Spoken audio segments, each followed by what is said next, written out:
Wow, they changed the music on me. Welcome to the Calvary Coaches Show. And we have a fantastic show for you. By the way, that intro, doing the countdown, completely threw me off because of the intro music has changed. I'm just kidding. We're ready to start the show.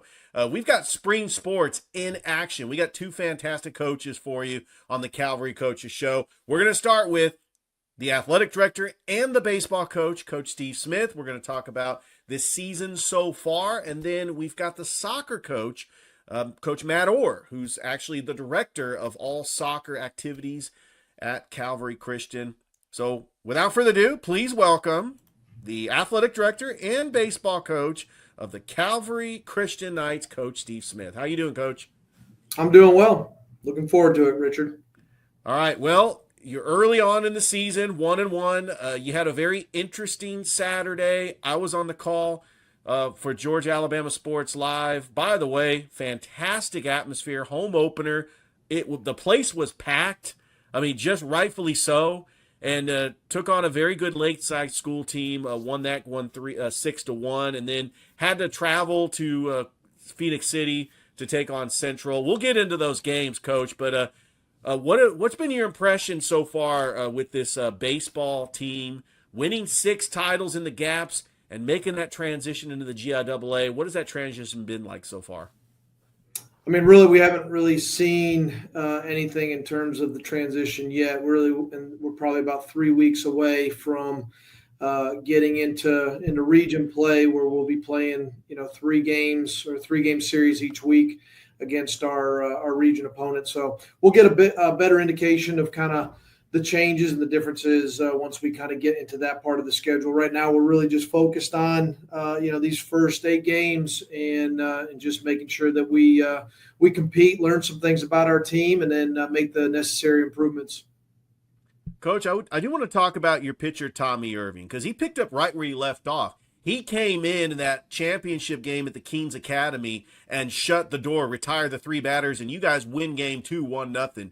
He's your starting pitcher in that opener against Lakeside. 6 innings, only gave up that home run. But just talk about his poise and being that confident pitcher on the mound and just that incredible win, picking up the victory over Lakeside. Yeah, I mean, he from the beginning of the offseason, he's kind of been the guy that we knew was going to lead our staff. We saw it at times last year, but really the back third of the season saw him really kind of take off and just got a lot of confidence with how he was pitching at the end of the season. We worked on refining some things this offseason. The changeup's gotten better, a little bit more depth. And then he's really been able to kind of separate the slider and the curveball. And then obviously he's gotten stronger. He was kind of a 80 to 83 pitcher last year. This year he's more of 85 to 87. He hit a new high the other day at 89. So we expect him to continue to get better. I actually didn't think he was as sharp as he has shown in some of our inner squads leading up to the first game. So I think he's got another level that he's going to get it up to this year, just in terms of his ability to really be able to command every pitch that he has. So I thought he was really good. I thought he competed exceptionally well. But I think from a performance standpoint, I think he can be even better. Coach, you lost a lot of senior leaders from last year's team, including the top home run leader, Bailey Thorne, who's now at Columbus State. You lost players like Noah Strickland and Joe Cordero. I mean, but your young guy like Cam Houston, Bryson Brooks, they have just stepped in and just become some of the top baseball players in this area. Just talk about those guys that they were juniors last year to just plug and play.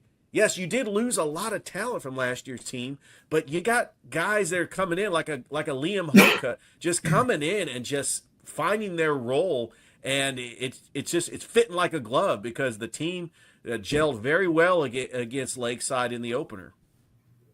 Yeah, I mean, we obviously when you lose, I think it was 15 seniors last year.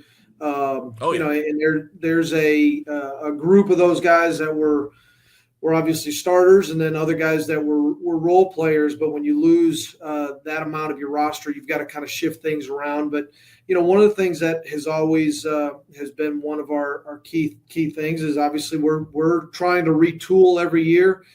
We don't really want to look at any year as a rebuilding year.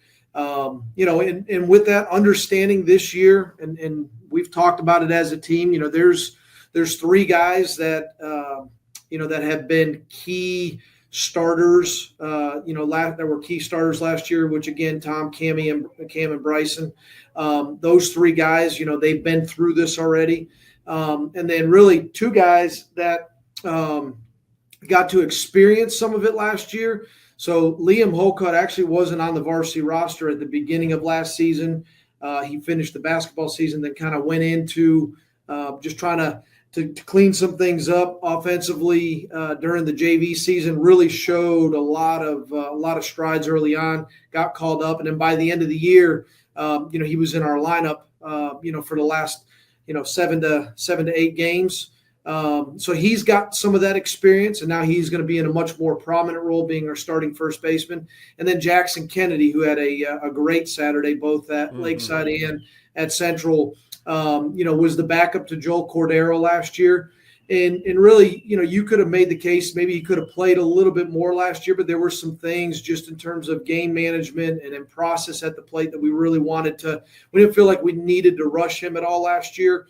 But this year he's already showing he's completely ready. So those 5 guys, but really 3 of them that were substantial varsity players last year. So you look at kind of how we need to fill in from there, and you're seeing some guys already step up. Trip Ellison was great in the first 2 games. The first game had a great day, and then the second game didn't really have anything to show for it, but the at-bats were really, really good. Nate Osborne, again, offensively in both games did a good job. We've got some other guys that we're still trying to, we're still trying to work with and trying to see kind of where their role will fall in line. Braxton Wilkinson is a really talented athlete that is trying to really bridge that gap of we've got the talent, the athleticism, the strength, and how do I kind of take that and really turn it into baseball performance. So he's someone that we're really excited about. So we're just trying to figure some things out right now. The pitching in game 2, we can get into that. We saw some things that we really liked, and then some youth and inexperience that as we go through the season, we'll be able to clean some things up, and we believe their performance will be there. Coach, before we get into the Central game, I do want to break down this Lakeside School game just a little bit more into detail. Calling this game on Georgia Alabama Sports Live, I kind of felt like this was a pitching duel between Carson Britton for Lakeside and Tommy Irving. I thought maybe that this could be a 1-0 game, and when Connor Britton hit that home run and Lakeside was up 1-0, I'm like, okay, here we go.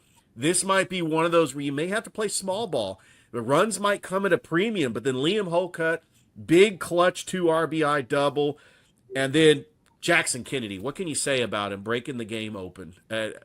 What has really impressed you the most? Obviously, Tommy Irving, picking up the win and pitching great with the 6 innings, only giving up the 1 run. But what does that tell you about your team being resilient and able to knock off the defending AISA champions? And we know about the accolades of Lakeside School and their coach, Coach Tony Rasmus, and his championship pedigree. But what does that say about your team, able to get a big win against Lakeside in the opener? Yeah, in my opinion, they looked completely different than last year. We obviously knew some of the guys that had gone over there. They've got a great pitching staff. Coach Rasmus always does a great job with his pitchers. So we felt like it was going to be a low scoring game. I thought Carson did a good job of mixing things up, and I thought he pitched well enough for them to be able to win the game. But Tommy was really good and really kind of anytime they had traffic, he really did a good job of just maintaining focus and trying to get out of there.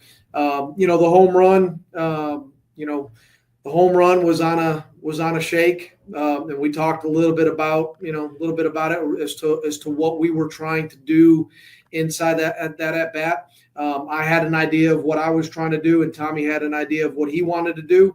And again, we give our pitchers the ability, to be able to shake as long as they've got a game plan as to what it is that they're trying to do. So he was able to completely talk through what he was trying to do. I expressed what I was thinking, and so early on in the year, you're going to have some of that where you're trying to figure out, you're trying to make sure that you're all on the same page. But I thought he had several shakes early on in the game, and ended up getting a couple strikeouts out of it. So I like his ability to, and again, what I've been talking to the guys a lot about is just playing the game and really making sure that their eyes are open, instead of just kind of being robotic as to how they play it. But you mentioned about the big at bats. When we went down 1-0, and again, one of our things over the last couple of years, we normally don't play, weaker teams in the first part of the season, and so pitching's typically a little ahead of the hitting, and for us, a lot of times it takes us a little while to get going offensively. Normally, it's a couple weeks or a couple games. For us to really get that offensive identity. I normally don't play a ton of small ball in the first couple of games, just from the standpoint of trying to let these guys get their process right. Because once we get kind of into the season, we do play a little bit more of that. But we had some opportunities where we probably could have done some more things to play a little bit more, to play some small ball. And just we elected to kind of let guys, have at bats and let them kind of do their things. We had a conversation at one point with Trip Ellison, called time and talked to him and told him, hey, look, this is a bunt situation. I'm not going to give it to you, but here's what I'm looking for. I need you at a minimum to just move that runner. In his swing and just kind of where he's kind of dialed in right now, it ended up being, the right choice. He had a good approach and it did his job. But the double by Liam, home run by Jackson. Obviously, Nate had a couple key hits. It was a good first game. Again, where we kind of started out a little bit slow. We had first and second in the first inning, couldn't scratch across a run. But I was pleased with how we did. We made a couple of errors, and again, this is something that we'll get into in the Central game. This is something that we really have to clean up. But overall, in the first game was really pleased. That's a good Lakeside team. They were 9-0 coming in. They're probably going to win 50 games this year. He's got 60-something games, so they'll probably win close to 50 games. I don't see anybody inside of AISA even remotely going to be close to what he's got in terms of arms and lineup. So he's gonna go through and push through another state championship. So that's a good quality team, but really pleased with how our guys competed. Okay, Coach, I do want to talk about the Central game because after the Lakeside game, you guys had to pack up and get on a bus and cross the river over to Darnell Nelson Field in Phoenix City, where Central just got off an emotional loss to Glenwood the night before. They are actually playing Russell County. They got that win 4-3. What was your takeaway taking on, by the way, a very talented Central team? Coach A.J. Kehoe has got them in the state championship contender for 7A in the AHSAA. And you talk about this is what you scheduled before last year, Coach. You were not afraid to play these teams in higher classifications in public schools. So really, what did you learn from your team having to face a Central and playing a game earlier? Did that factor in with the outcome? Yeah, I'm not going to make any excuses for the way we played. We played a 12 o'clock game. I sent home our varsity guys for a few hours, 2-3 hours. Our JV guys stayed and they competed. They played a JV game against Lakeside, and then we all got back together and headed back over to Central about 5:30. It comes down to you got to have some pride in how you play every single time you put on the uniform. I thought we came out flat. I thought we played. We looked unprepared. and I thought we were just sloppy. I mean, and that unfortunately, we only get an opportunity to play Central once this year, and that's the that's the performance that we put out there. We've got to own it. For me, it's something we've got to figure out. And again, I think the moment was a little big for some of our guys, just in terms of they've not played at the varsity level. I think some of our guys that were even that are returners, I didn't think they played their best. So it really just came down to we didn't play up to our abilities. We looked like a completely different team than at 12 o'clock. And I'm taking nothing away from Central at all. They're a fundamentally sound team. They did all the little things they needed to do. We just didn't make plays. I mean, we probably hit more hard balls in the shortened game than probably they did, and we didn't score a run. They scored 15. So we just did not do the little things well. The first inning just kind of snowballed from several different things. I thought we should have made 3 plays in the first inning. Outside the leadoff hit, we probably should have limited that to being down 1-0. We go into the top of the second, we get a leadoff double off of the wall. Next guy comes up, hits a hard ground ball into the 6 hole, and we run ourselves out of an inning. So just too many mistakes, too many. We didn't play good baseball at all. It was actually, in my opinion, a terrible representation of our program, which unfortunately you only get one shot to play them this year. So, but you got to move on. You got to live with it. Something that I promise you I won't forget about for a while.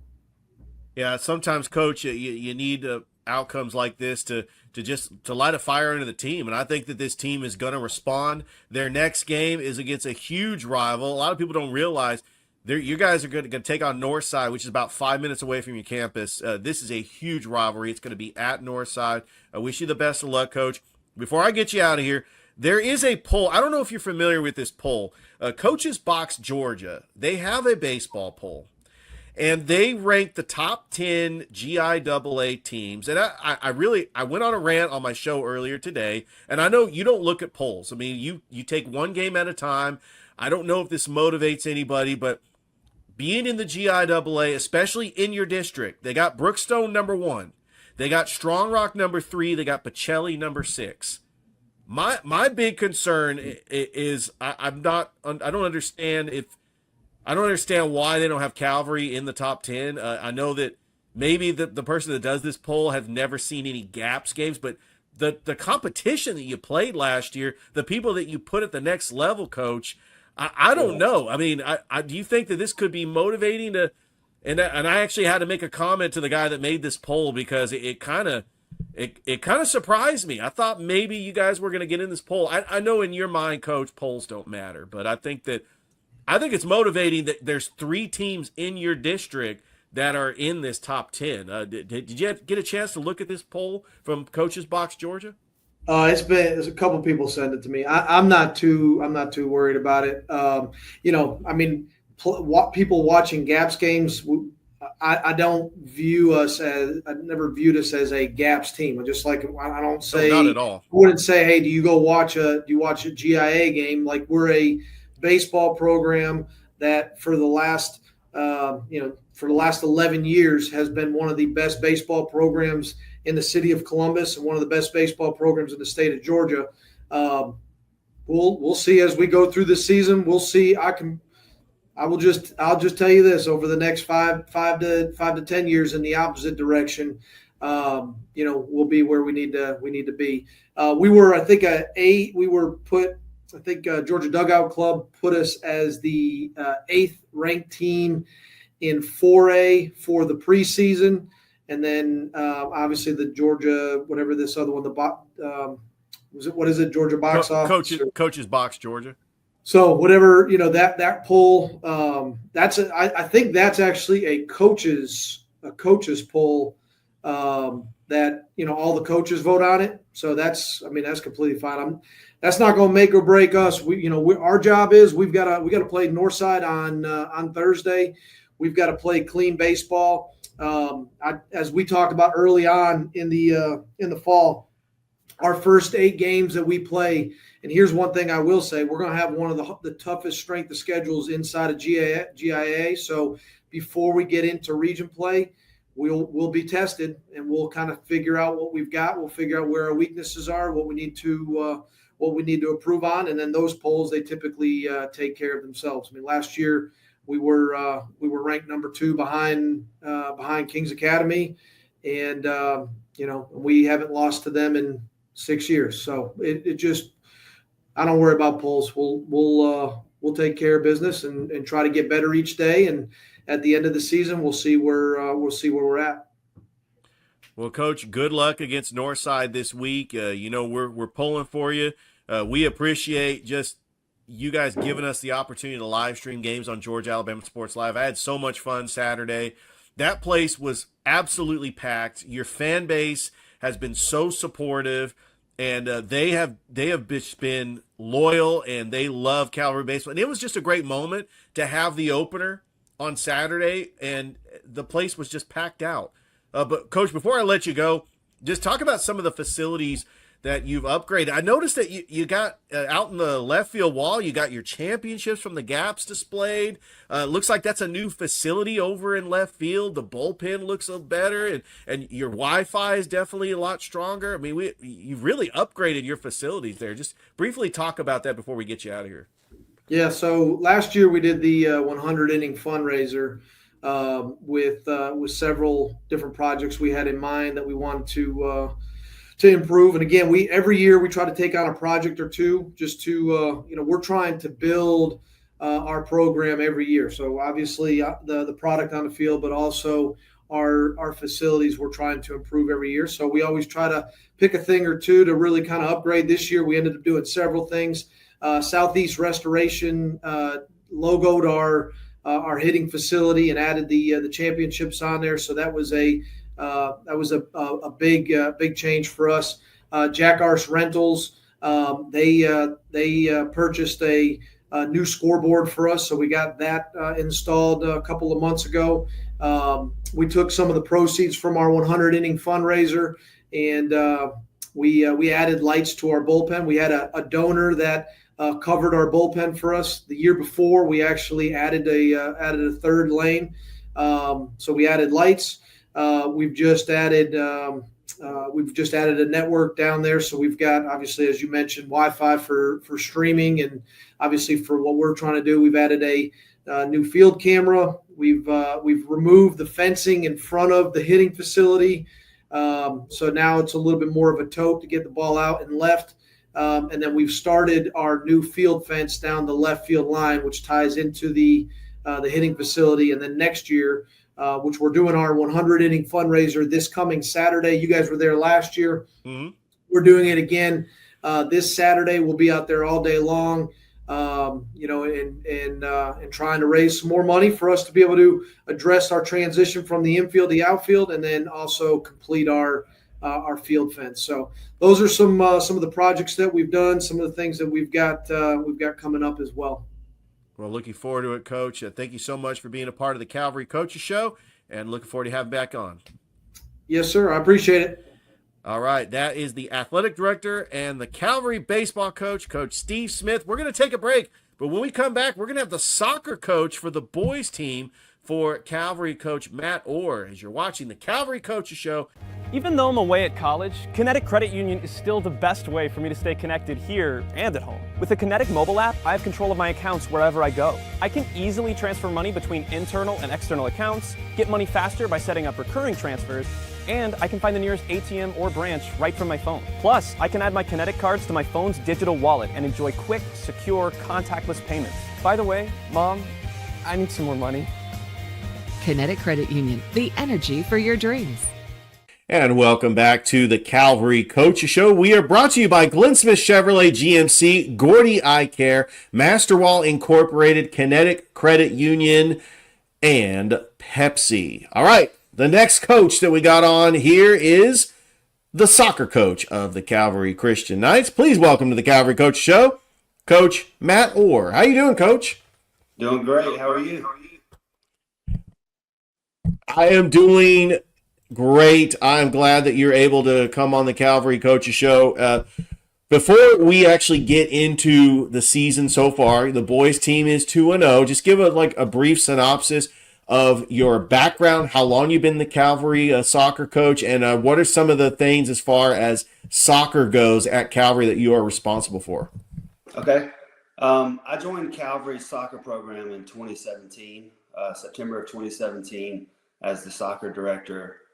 During that time, I was also named the boys varsity coach, so came on in that role.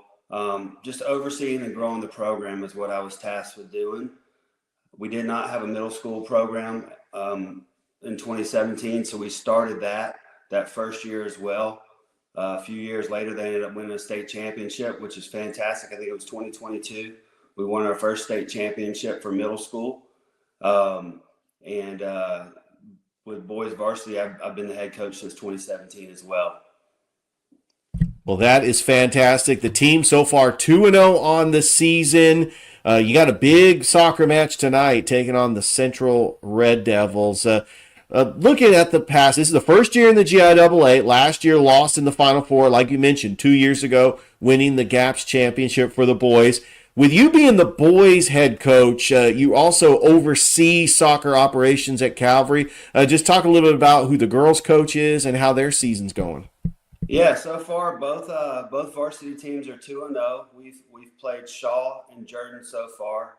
The girls head coach is Lex Harple, former CSU player. She's been Coach Alex Band's assistant coach for several years and has taken the helm this year and is just doing a fantastic job with the girls team.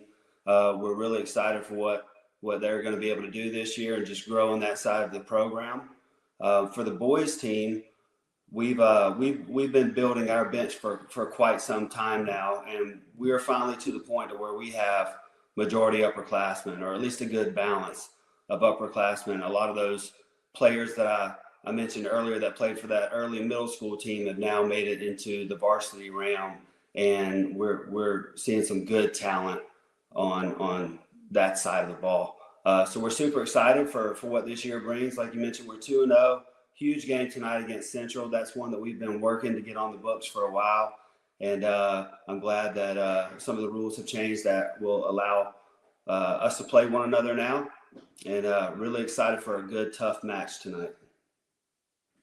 Yeah, and I cannot wait for this match. We will have this match on Georgia Alabama Sports Live. Your leading goal scorer is Zach Madrigal, who is averaging 3 goals. He's got, 3 goals so far on the season? Or is he averaging 3 goals? He's averaging a little over 3 goals. So he has 6 goals. He's got 7 goals. He has 7 goals. Wow. Yeah, I strategically did not update Max Preps before tonight's game for that reason. But yeah, Zach's doing a phenomenal job. He's got 7 goals in 2 games right now, and he's definitely our leading scorer. He's a heavy producer. He's wonderful on the ball, great finisher. He actually just committed to Toccoa Falls College yesterday. So good things come from Zach, and he's been a wonderful addition to our team. He came over as a senior from Harris County High School, and we're just blessed to have Zach not only as a player, but also as a captain, and just an addition to our team. His character is fantastic, and obviously his level of play is really high. And that would be my next question. He probably grew up playing in Harris County soccer. I mean, we have some great soccer organizations here in Columbus, like Concord Fire South, like CYSC. Over on the other side of the river, we have Sousa. We've got Auburn Soccer.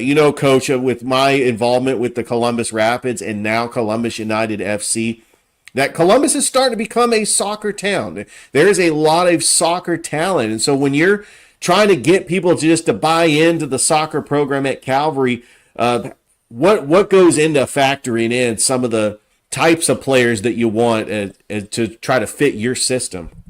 Sure. Well, being at Calvary is unique because we're looking for not just soccer talent. We're looking at the total student athlete. Obviously, for many schools, student athletes, the student comes first. So obviously, you've got to be a good student. But we are also, we're teaching more than just school at Calvary. We're teaching about God and about the Lord and Bible-based studies.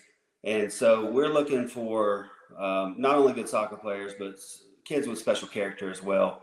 And that's just as important or more important to us than what we produce on the soccer field is how we develop these young men and women for the rest of their lives.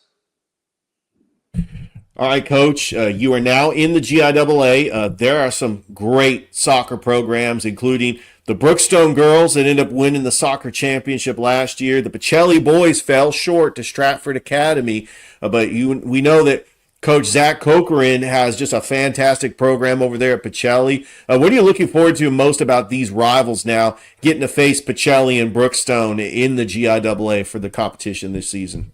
I love it. To your point, Zach has got a wonderful thing going over there with Pacelli girls team, and Brookstone obviously winning state, defeating Pacelli in the final last year was huge for them. They've got a great program as well. We're looking to build to that level ourselves on the girls' side.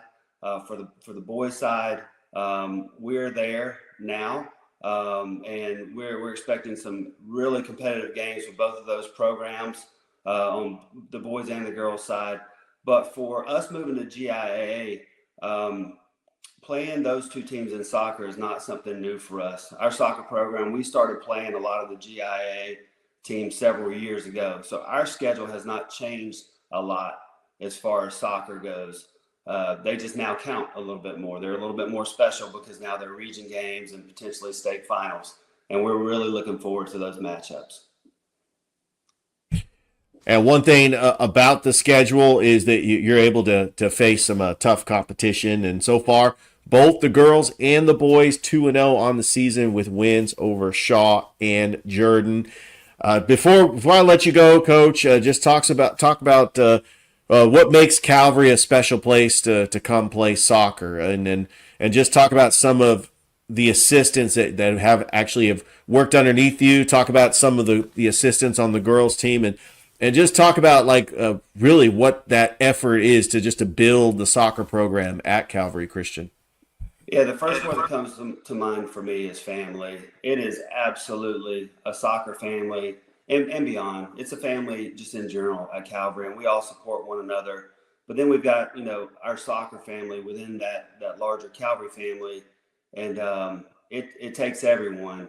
And we support one another. We love one another.